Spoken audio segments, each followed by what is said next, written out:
Hindi pwede rito ang lamok. Madali nating maiiwasan ang dengue kung susundin natin ang tamang mga paraan. Narito ang mga simpleng paraan para iwas tayo sa dengue.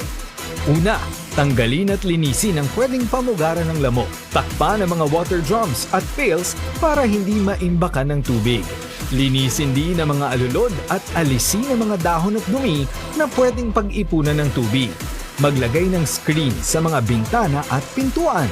At huwag kalimutan, itapon ang mga gamit na hindi na magagamit tulad ng lata, bote at jar na pwedeng pamugaran ng lamok. Ikalawa, protektahan ang sarili.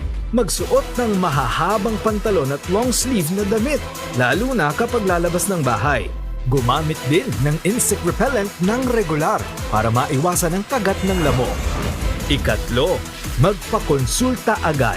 Kung ikaw ang iyong pamilya ay may lagnat na tumatagal ng higit sa 2 araw o may ibang sintomas ng dengue, huwag nang maghintay na lumala ito. Magpakonsulta agad sa doktor. Panghuli, fogging. Oo, fogging. Pero tandaan, magpa-fogging lang kapag may outbreak o hotspot ng dengue sa inyong lugar. Hindi ito pang araw-araw, kundi pang laban lamang sa malalaking kaso ng dengue. Maging ligtas sa dengue, kaibigan. Payo mula sa IBC 13.